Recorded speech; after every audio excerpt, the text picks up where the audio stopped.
Thank you. Well, welcome to Harpswell Community School for our 5th public forum on our master's facility plan. I'm not going to say too much because we have our incredible architects here to talk about what we're going to do and what we're proposing. So I'd like to introduce Lisa Salmon, who is an architect from Harriman and Associates, and Stephen Frazier, and Emily Watt. Excellent. Well, good evening. Great to see so many folks from the community here. As it was mentioned, my name is Lisa Salwin. I am an architect, partner at Harriman, and I also lead our pre-K through 12 design studio. So our group focuses solely on master planning, designing, and studying schools. Tonight's agenda, we're going to go over the project overview of the master plan, the data that we've collected to date, a summary of that. We're going to review the options that have been explored to date and what options remain. And then we are going to give a summary of community feedback to date. And then we'd love to hear from the community that's here tonight. And then talk about next steps in the process. I will iterate that the information that we provide is data. So we collect data, we summarize data, and really the data is there to help inform options or conversations as to the next steps. That being said, we'll jump right into the overview. So what is the project intent? Why? Why are we doing a master plan? In order to provide valuable fact-based planning tool to develop a sound, actionable, and fiscally responsible plan. Outline clear issues, needs, and goals for the coming years, including all academic, recreational, and athletic facilities. And something that's different about a master plan than just, say, a capital improvement plan is it is really a big picture, really trying to be proactive than reactive, so that if something were to go, become at the end of its useful life, you're not replacing it on an emergency. You really have a plan. We're looking forward to the long-term solutions for the district. So the master plan, as we said, is intended to support the district's academic mission and serve as an essential tool to help guide space allocation, renovation and/or new construction, land use and land development, accessibility, safety and security, expansion and/or consolidation, and infrastructure needs. So similar to like our homes, things in the buildings here have to be replaced over time, have to be maintained, and also education has changed a lot. And so being able to make sure that the buildings are supporting those changes in education.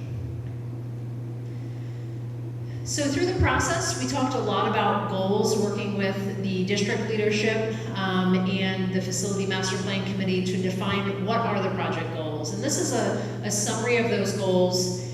So make sure that there's a thorough analysis to determine useful lifespan. This plan needs to be authentic and realistic. It needs to be a financial tool to help the district plan for the future. It needs to be logical and organized. So a lot of the stuff that we're putting into the master plan, we make sure, okay, we have a dashboard so people can understand the information at a high level, a quick snapshot, but then we have the detailed information behind that. Help answer questions with a rational approach, optimization of buildings for students, and provide options and impact on for taxpayers. And along this overall, the capital project plan for short-term repairs, we're looking at the things that need to happen in the near future, or maybe even critical, near term, and then the long term as well, 20 years out. All right, so this is the approach that we've been doing. There are a timeline here, the different bubbles are the different pieces of the approach. The ones in green are those that have been completed to date. The ones in yellow are those that are continuing to, are ongoing. So we had a kickoff meeting, really where we established the goals and intent of the master plan. The facilities assessment. What that is Harriman is a team of architects and engineers. We have civil, mechanical, structural, electrical, plumbing. We have architects. We go and we walk the buildings and the sites, and we determine what the condition is of different elements of the building. So we're looking at everything from flooring to light fixtures to HVAC to the site. And we are noting, is it in excellent condition? Is it in good condition, fair, poor, critical? And so we identify what stage it's at, and then we make recommendations as to when you need to start thinking about replacing, or maybe different ideas you may want to think about as the building evolves. That is really the facility assessment piece. That ties into the capital projects plan as well. And that is a detailed line-by-line item of those recommendations and cost for those. And that is both if you want to pick off things one at a time, that's a great part, great plan for that, but you also have that as we're developing these options.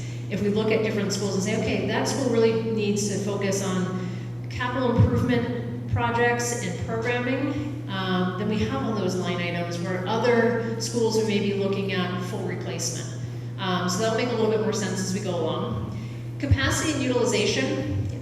We met with every principal and we reviewed the program of each school. We documented what that was. We talked about what spaces were needed, where were things working well, where weren't things working well, a lot of times we'll be in a school and we'll find over time there was a closet, all of a sudden became an office because all of a sudden you need a specialist for performing a task. We don't have enough of those small spaces in the school. So we talked about those spaces and what are the needs going forward for the programmatic needs. And then we also looked at enrollment capacities. We looked at how many students can the building in its current layout support educationally. And then we did enrollment projections with NSDAC. NSDAC is a company that does enrollment projections throughout New England. And they look at the history of your enrollment. They look at the number of live births. They look at the demographic, the age of folks in the community. And they take all the data that they collect and they're able to make projections as to will there be an increase in students, maintaining the similar number of students, or a decline in students?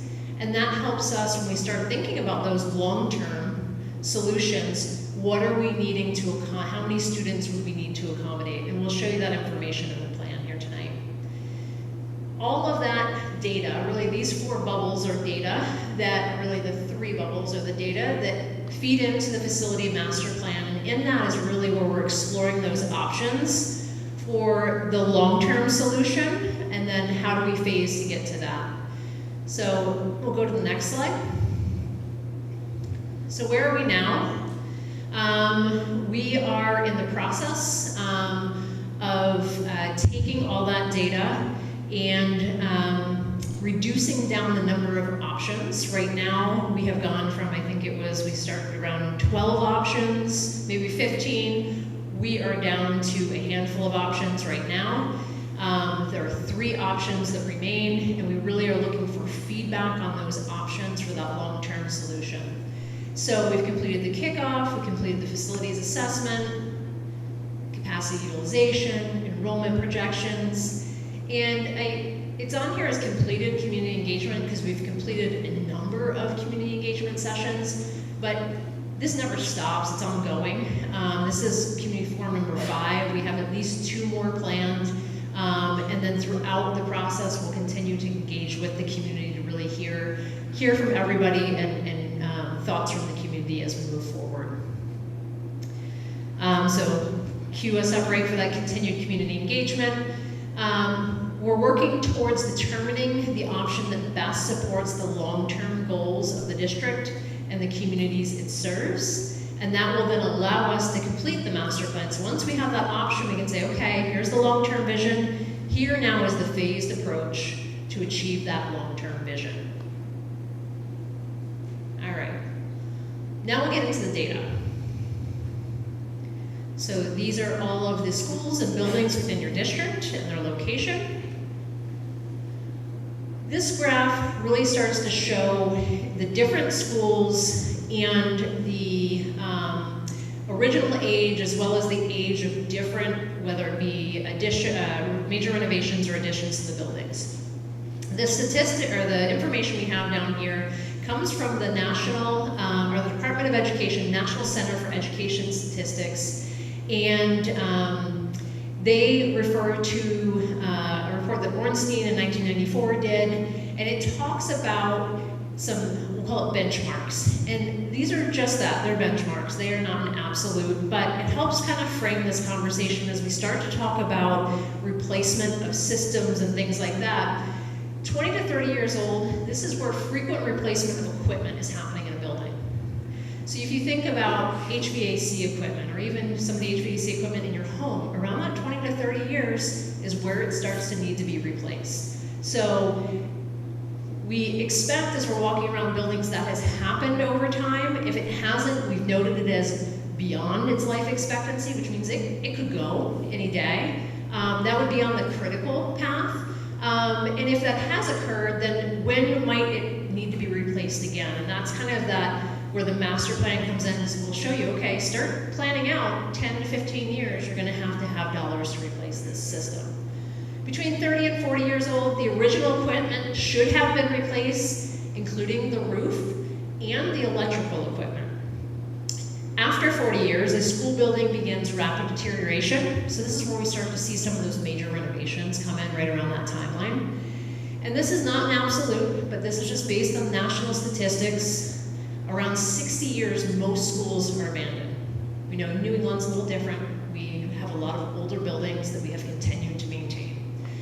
So what this chart is doing is really just giving us a comparison between the buildings as to when the building was originally constructed. You can see the years over here. We've noted anything that's gotten beyond that 60 years just for reference. So you can see the Harpswell School was originally built in 69. Bodenham it was built in 56. At the time we did this chart, it was 69 years old. Bodenham, 70 years.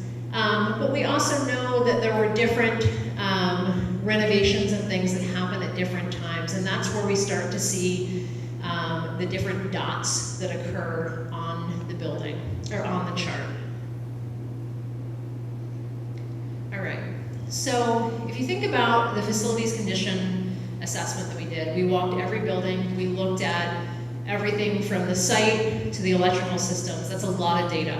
This is our way of really making it a high-level summary of that data. We call it a heat map. We have taken and looked at, let's say for example, civil, probably had a handful of recommendations, and maybe some of them were excellent, but maybe some of them were critical, and they said, okay, overall, what is the condition of the civil items at that building? And they assigned it one of these ratings. And so that's what this represents. So it starts to look at, are they an excellent, which would be blue? So Mount Arrett High School, no surprise, a lot of that's blue and green. It's relatively new. We start looking at some of the schools that you start to see yellow, which is fair, average wear for the building age, continue to maintain, or poor, worn for use, end of expected life cycle met, or extremely worn, which is the red, the critical, or damage, replacement, repair, or attention immediately necessary. So when we start to see we start to see more reds and oranges and yellows, we start to see, okay, there is more attention needed at those buildings than maybe others. And so we just put a red box around some of those that started to really present themselves with more of those colors on this chart. Building 376, the Harpswell Community School, the Transportation Building in Williams Cone.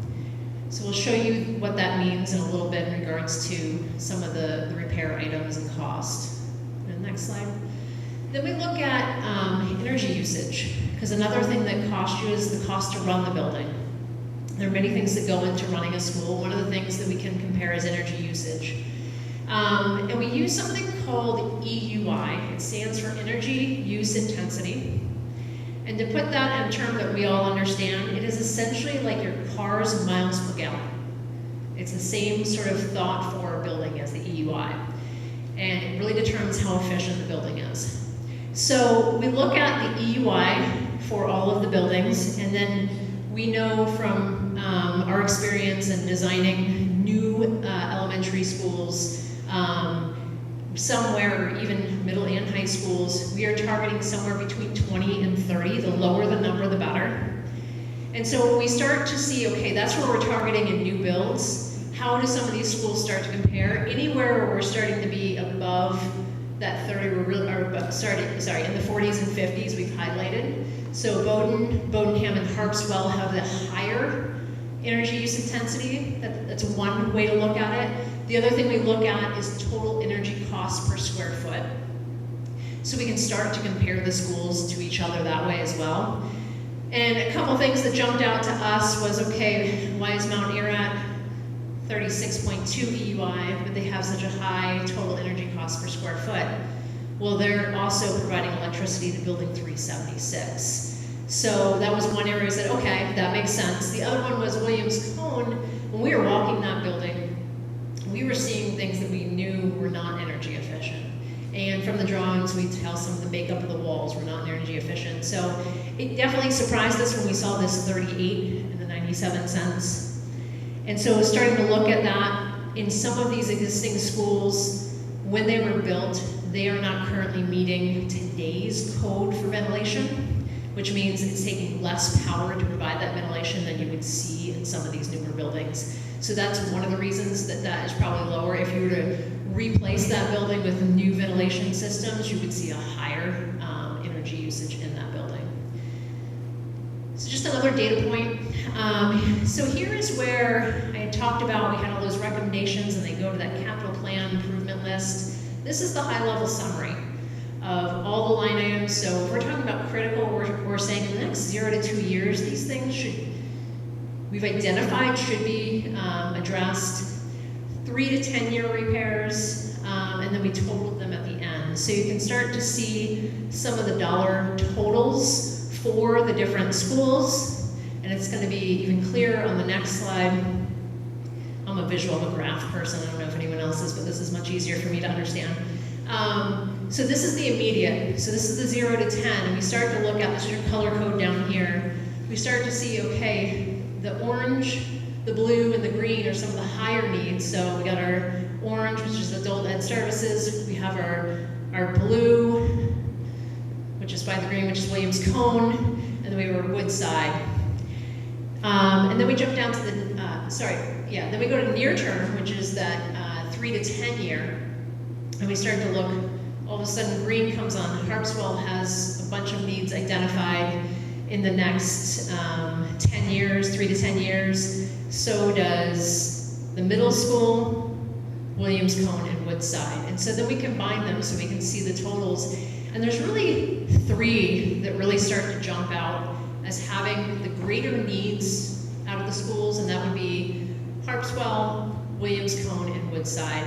And then behind that would be the middle school. Again, a data point, right? This is just more data for us to start to see where do we need to start to invest in some of these schools. Next slide.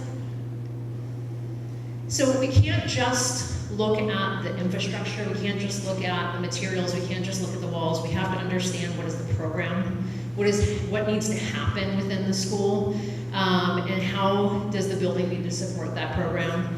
So this is, we met with all the leadership of all the schools, we identified a lot of things in each of the schools, but these were the themes, if we had to pull out themes from all the conversations we heard.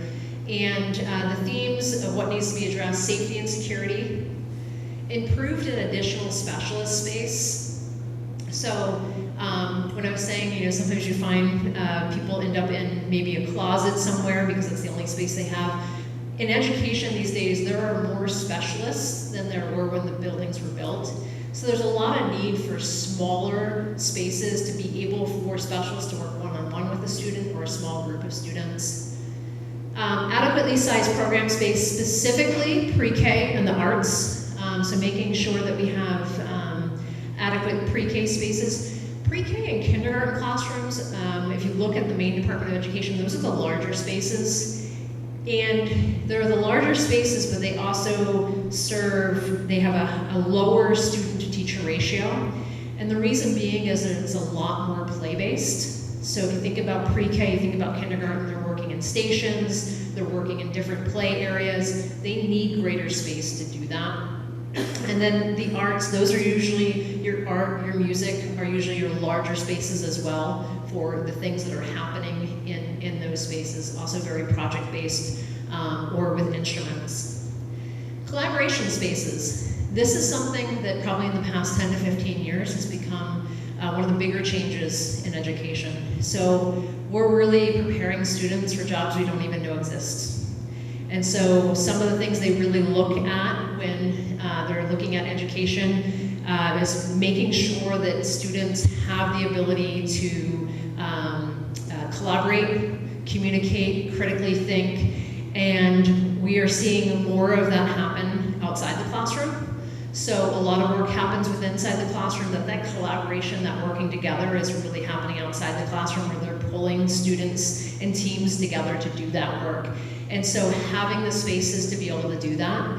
The good news is you can actually do a lot of that in spaces that you already have, or maybe if you are doing a renovation or addition, making some of those spaces just a little bit bigger. So some of the like lobby spaces, we can be intentional about how we set up areas to sit or pull over and be able to do some of that collaboration work. These last two, I would be lying if I said they didn't show up on every single program meeting we have and every school conversation we talk about. More storage and more staff restrooms. If you think about if you work in, let's say, an office, how many restrooms are in that office or how easy they are to access, it is always surprising when you walk into a school and there's probably 2 restrooms in the whole school for all the staff. And they're not easy to access. So making sure that we have enough restrooms for the staff, because they have very little to no time to be able to use them, so they need to be strategically placed. But also we see more and more districts asking for single-user restrooms, mostly to do with bullying. So the larger restrooms that accommodate a lot of students, it's one of the few places that don't have oversight and observation, and so that tends to be a place where bullying happens. So we've seen a lot of districts go towards more of the single-user restrooms to help navigate that. All right, so we took all that and we said, okay, well, let's start looking at each of these schools. This is really a focus on the elementary schools. And we said, what are some of those things we need to focus on based on these conversations to make sure are included in each of those schools? I'm not going to go school by school, but you can see it on the list, the different things that came forward. I'll highlight, since we are at Harpswell Community School tonight, what came forward. So replacement of classrooms 1 through 5 was advocated for. Provide missing special education specialists and admin spaces, that's administration spaces, storage, and separate gym and cafeteria, and right-size the kitchen. We see a lot of schools advocate for a separate gym and cafeteria so that you can have more program time in the spaces. To be able to set up and break down a space from one to the next takes a lot of time and limits the amount of program time you can have in each of those. All right. So we started to look at the costs we showed you before of the critical needs, the near or the long-term needs, and then those program elements we just talked about. We put a rough order of magnitude costs, and these are rough order of magnitude. These are based on historic information of what we know different things are to cost, as well as what it would be to add some of the space for some of these. And again, this is if you were to do all of it at once.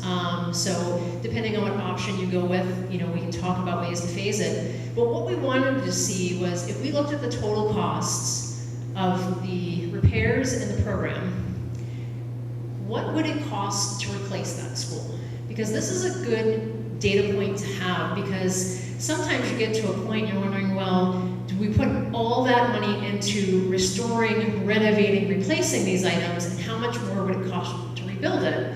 And is it close enough to say, should we rebuild the school over renovating and expanding? Because some things you can't do when you renovate and expand. You can't re-lay out the space. You can't have a more efficient layout. But there's value both ways. But what we saw quickly was right here at the Harpswell School, we start looking at these numbers of the repairs and the programmatic information. It's pretty much the same cost to replace the school. So then we thought, we're talking with the group, and they said, okay, well, in these options we've been talking about. Let's carry that value for replacement of the school, and it is carried to replace the school on the existing site for the options we're about to talk about. But that was very telling to everyone, and they really advocated for, let's invest the money in doing this with everything that we need for the same cost, and we can rebuild it. And what rebuilding a school does is it resets the clock.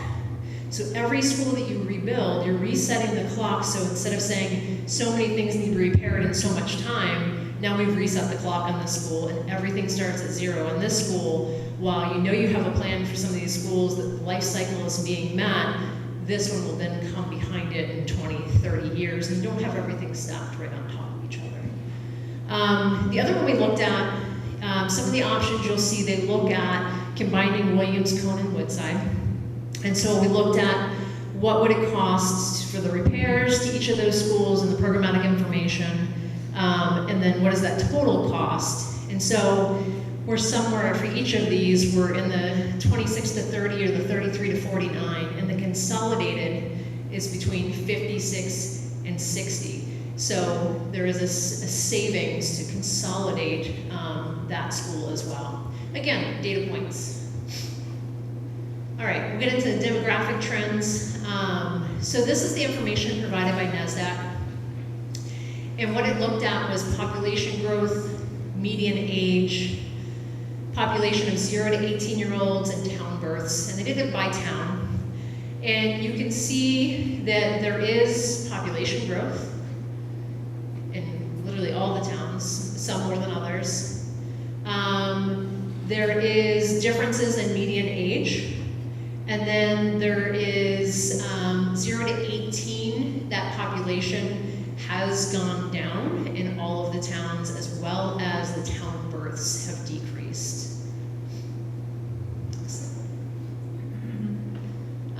So yeah, the takeaways here, we have population has increased in each of the towns. However, the median age has also increased, meaning people are aging in place. You guys have created a really great series of communities where people want to stay, which is great. And reducing the number of children, but that is reducing the number of children in the school system. And the other takeaway is, like we said, the birth rates have declined in all 4 towns, and the percentage of population ages 0 to 18 is declining across all towns as well. So then we look at the pre-K 5 enrollment and capacity data. You can see the current enrollment here for the schools. Again, this is based on 2025, so it's probably different than today. We see the capacity. So 4 out of the 5 schools are under capacity. Your school is at capacity. It's about 95% utilized. And then the projected student increase and decrease has, as we're looking forward, is looking to continue to decrease. In some schools, up to 54, very little change here at the Harpswell Community School, so I would consider that consistent. And your projected high enrollment for the schools is in the last column. So, somewhere you're about 155 right now, the high going forward is going to be about 138. So 4 of the 5 schools, like we said, are under capacity, and then Harpswell is currently operating at capacity, and based on the district standards for class size, all 5 schools currently operate under capacity. I don't know if that's... Oh, okay. So let me clarify that. This first one, so there's 2 ways to calculate this. One is based on the Maine Department of Education standards for classroom size and number of students in a classroom. But then each district has their own kind of a way to which they say we'll have so many students per teacher per grade. So the first one is based on the MDOE standards, and the second one is based on your district standards. So based on that, the district standards for class size, all 5 are currently under capacity. But again, for this school, we're kind of right at maybe a little bit under, so not a lot of change. All right. So this is just a summary of everything that I just said. We won't go over it for the 5th time. All right, review of the options. This is where we started. lots of options. We really wanted to explore everything. We put everything on the table, and then we had conversations, and we wanted to understand, okay, if it's not a good fit, then why? And we presented these options at several community forums. We got feedback from the community. There's a variety of options here. I'll just explain how to read this chart. On this side right here, the ones in blue are the existing schools. This is just noting that green means it's a new school. The option numbers across the top. If it's a white circle, it's considered that in that option, that school would receive capital improvement items only. If it's pink, it would have an addition. If it is gray in that option, that school closes. If it's green in that option, that is a new school. And then yellow is a renovation.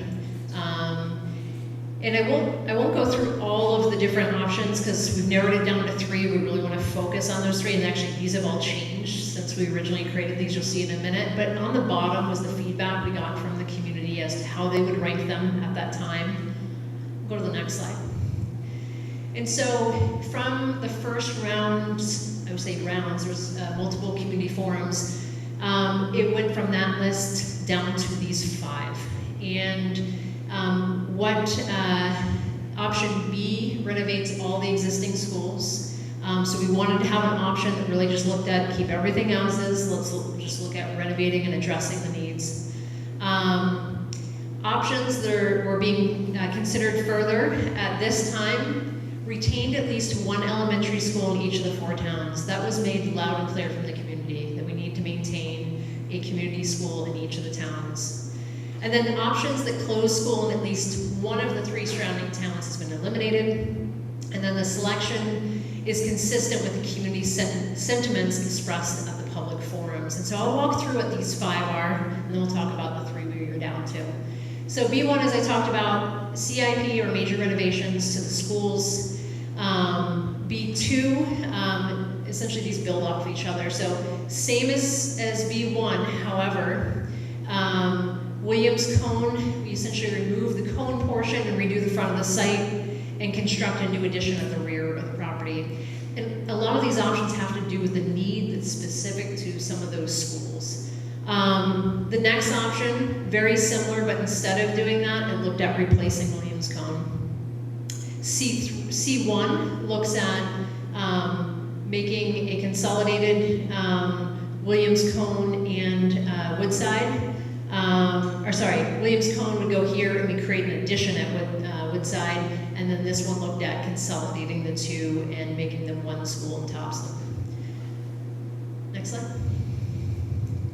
So through all of that, and then the data, the team, the facilities master plan committee went and looked back at as they were narrowing down the options. They narrowed it down to 2 of the options you saw before and said really we should be considering another option. And what this does is set it up kind of on 3 tiers. One is kind of let's look at addressing the needs of these schools. The next one is let's take it a little bit further to reset the clock on more of these schools. And the last one is even a further reach of resetting the clock on even more schools. But one of the things you'll see that's different on this slide than the others is now Harpswell has changed from yellow to green because of that data that we looked at. The amount of need and repair that was needed at the school was very similar to the cost of a new build. And so what that does is it looks at constructing a new school to replace Harpswell, and in all of this, for this study right now, it's looked at being built on the same site. But that's one of the major differences you saw from the previous slides. So B1 now addresses CIP at Bowdoin. It does the major renovations and programmatic needs at Bodenham, as well as Williams Cone, addresses CIP at Woodside, and constructs a new Harpswell school. F3, very similar, however, it closes Williams Cone and Woodside and constructs a new school in Topsom. And then G looks at building a new Bodenham. A lot of that was driven when we started to look at the age of that school and starting to look at pieces that will need to be replaced in time. Harpswell is replaced and these 2 are consolidated. to a new school. Just looking at our notes here to see if there's anything else. Yeah, I think I covered all that. And then these next slides break down each of those options to give you the level of detail. So these should be familiar now, kind of the nomenclature we're using to explain the option. Talks about what B1 is, and then considerations. We use the words considerations because what might be a pro to one person might be a con to another, so we don't want to determine what a pro and con is, we just want to provide the data. So it addresses major issues at the older schools. It does not offer benefits of consolidation, and I'll talk about what those are.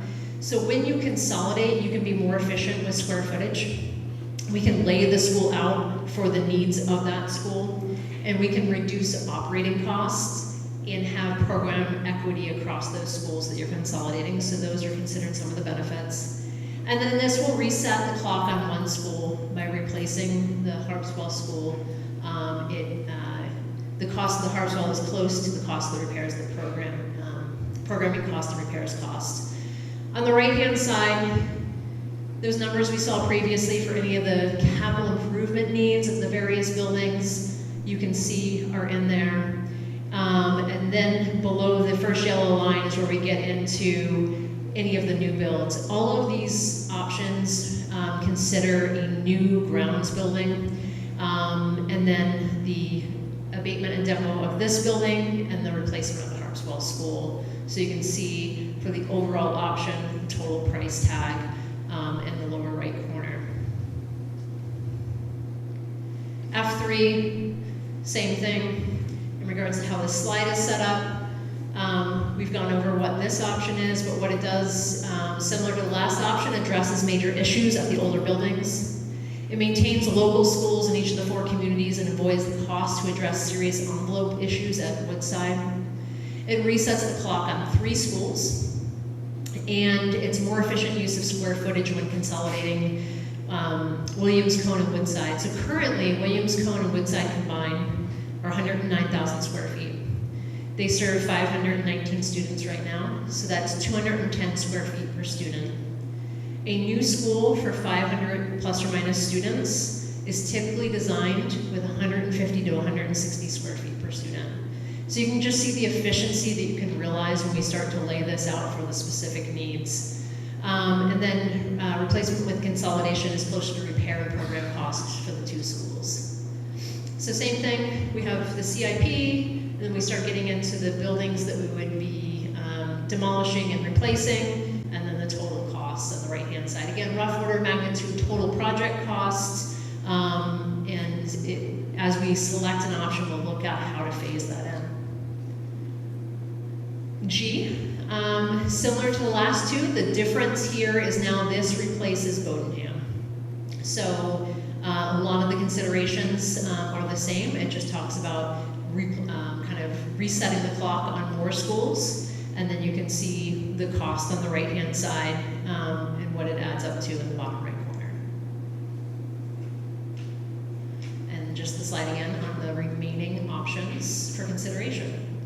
So what we did is we took, if you remember that first slide, up here the existing buildings, kind of the age of the building, and then the dot really reflecting the different time or kind of age of original build or renovation additions.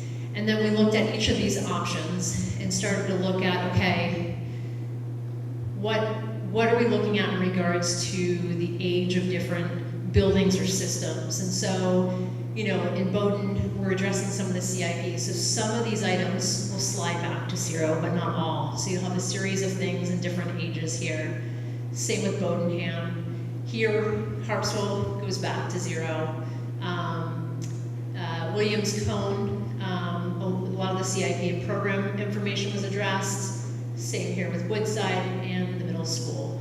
So you can start to see we have a lot more kind of staggered items, but we still have some really old items that will need to be replaced or can't be replaced until you actually replace the school. Again, just a visual to kind of gauge when you start needing to think about this. These then, in F3, we start resetting the clock on 3 of the schools. Essentially, you have 2 schools, because these 2 are consolidated, that are here, and the rest are somewhere from here to here. And then this looks at, essentially if you reset the clock at 4, 3 are still operational, and then you have these two out here. Just another way to look at it as we start to look at the bigger picture.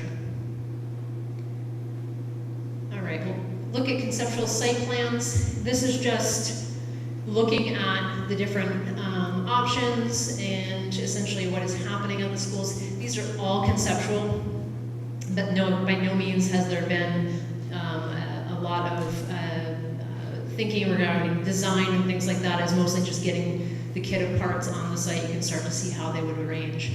So this is CIP items, so not a lot of change here. Bodenham, here it starts to look at the idea that we need an addition for cafeteria, kitchen, and storage, whether it's in that exact location to be determined.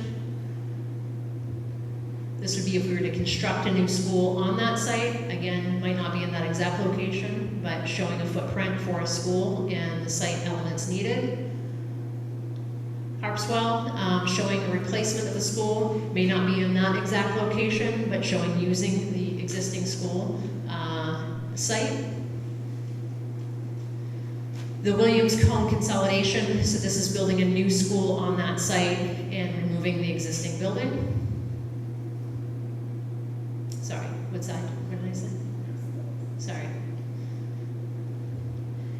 All right, in summary of community feedback to date, so wanted to highlight the priorities that the community helped us rank. So really looking at, so this was a live poll that we did and asked them to help us rank these priorities. And you can see the ones that really kind of rose to the top, safety and security, clearly number one. Energy efficiency and minimize cost impact. A lot of these others have to do with number of schools, and that really was the advocation for making sure we keep schools in each of the communities, but really making sure that we continue to keep our eye on safety and security, energy efficiency, and cost impact.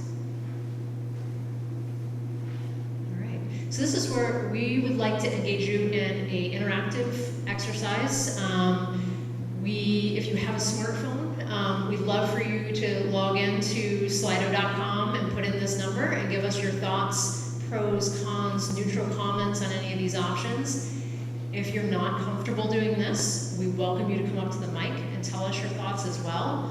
This just helps us collect them in one place, and we can also push this out to the community and continue to collect thoughts on those. But if you haven't used this before, if you have a smartphone, you can take a picture or use your camera to do the QR code, and it will take you there. You can just start typing in your thoughts, or you can go to the website. And if you need any help, Emily can come around and assist folks. But also, if anyone needs to reference the presentation, there's comments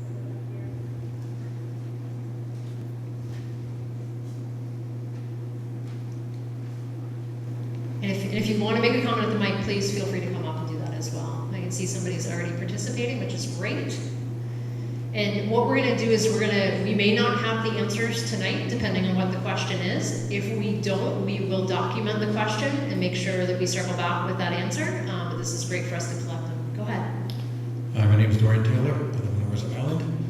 One of the questions I have is this done off the high-level survey done? We haven't done any for field studies or anything like that yet, right? I'm sorry, say that again? This is all based off of age of buildings only. We haven't done any field studies to confirm it one way or the other, right? This is all high-level survey work we've done so far. This is the architecture and engineering team investigating the school building and the sites. We haven't done any field work, no structural yet. Nothing like Not yet, that. no. That hasn't been done yet. Not yet. This could all still change depending on what we discover with those studies. This is all the preliminary work, and as you get further down the road, that's when you can start investing in those types of things, yeah? Okay. I'd be interested to know what happens when the actual studies begin and where we stand at that point before deciding to build a new school, renovating what we have. Just because there are certain schools that are structurally fine, you just have to renovate, and they're perfectly fine for just growing where they are. So I'm kind of interested to see what the structural surveys come back with. I know you use the environmental and structural on that first, but Yeah, very interesting. Our structural looks at the existing drawings, but the actual investigations, let's say with geotech and things on site, those are typically done later in the process. Yeah, I see. I did this for a year, so I Okay. get it. So that's why I just asked the question. Yep. Exactly what level we're at. So it's the very beginning of this point. Conceptual. Conceptual Yep. at this point, nothing proven. Yep. Yeah, thank you. Yep.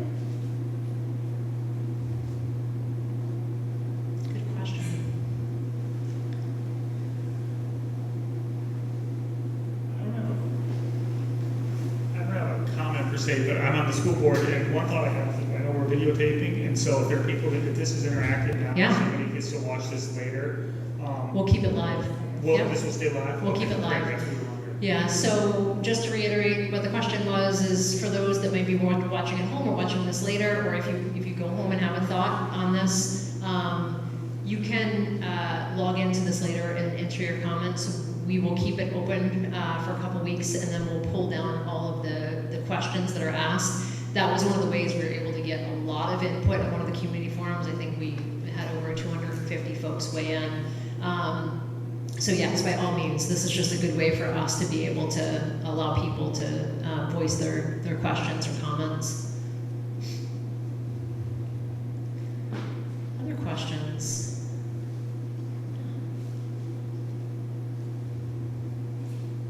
Yeah, I just have a question, Matt Gilly, Country Harbor, about some of the data on your enrollment capacity here. It shows that there's 155 students in Hartsville here. Through 2030, you said there's going to be a decrease of 2 students. That brings it down to 153. But you have the high enrollment at 138. Yeah. How? I guess I'm not following the math there. You go back Where to we're already above that 138 students, and Yeah. we're only going to be losing 2. correct me if I'm wrong, Emily, but they're looking at the high year going forward. So Yeah. based on the projection. So understanding we're at what, correct? But wouldn't our high year going forward be next year? If we lost 2 students, and it would be above 138.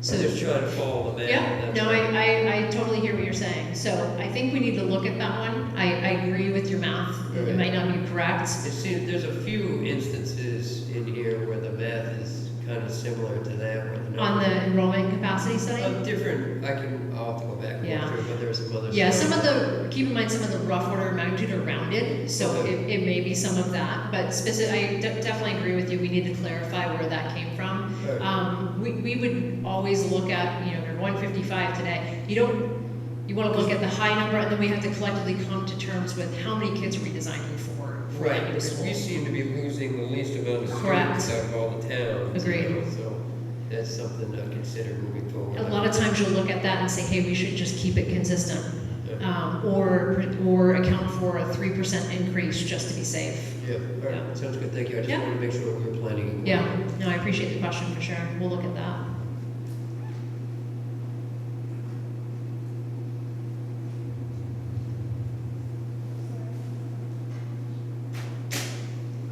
Questions, yeah. I don't have a comment per se, but the presentation that we passed out tonight has the date from the Bodenham meeting on the front cover. It's the same presentation, but now that we have this one, we'll post this on the website with the updated date.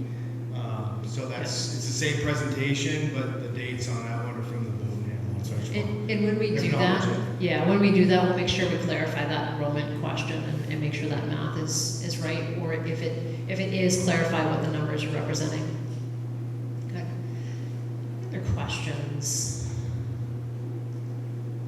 We encourage folks to share this out to folks in the community. We'd love to hear from as many people as possible. So please share it with others, get their feedback, get their comments. If there's not any other comments, we'll go on to next steps in the process. Okay, so next steps, we are in the spring, the April-May timeframe. We are looking at some of those studies, so vernal pools would be one of them, given the time frame to which vernal pool studies need to happen. That is in this spring window. So those are underway on various sites, so we can have some of that detailed information. We're continuing to have forums. We're having a forum in each of the communities, so we can make sure that we reach folks in every community. You can see the dates for those. And then there is a facilities committee meeting on the 28th, which that is where they're looking to determine an option. I think it's all going to depend on the feedback that they get and kind of what the path is forward.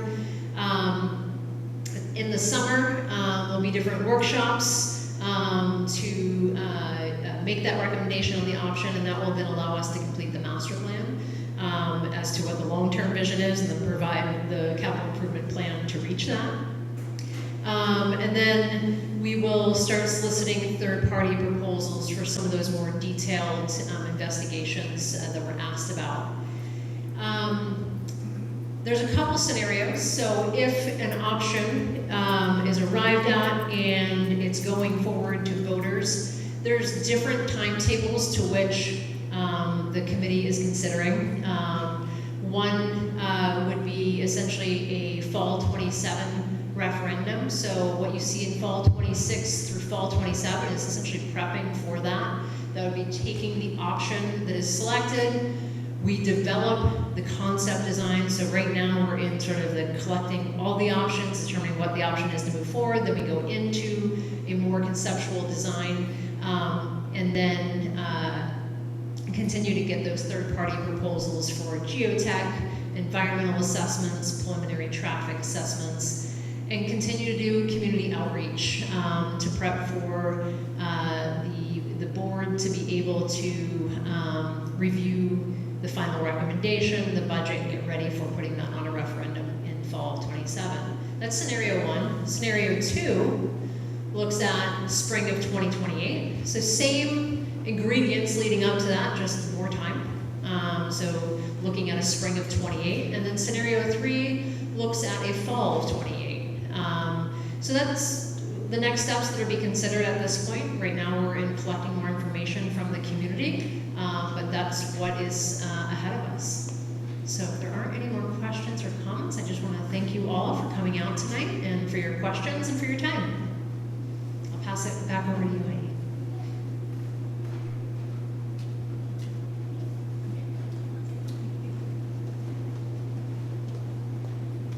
So thank you everyone for coming out tonight. Just a reminder, you can find all of this information on our facilities website on the MSAD75, Link 75 page. Everything is there, all the details, the process that we've taken, all parts of that. So there's lots and lots of information there. And always reach out. There's still a space for or a link for asking other questions. So if you want to hit that button, we do get that as well. And we'll just keep collecting data and keep moving forward. Thank you. There's going to be 2 more community forums. There's going to be one in Topsom and one in Bowdoin. And those dates are the 26th of this month. Let me just confirm for you folks. On the 26th, we'll be meeting in Bowdoin at 5:30. And on the 27th, we will be meeting at the high school at 5:30. So if there's something that you think of after the fact, and if you want to join one of those meetings, feel free to do so.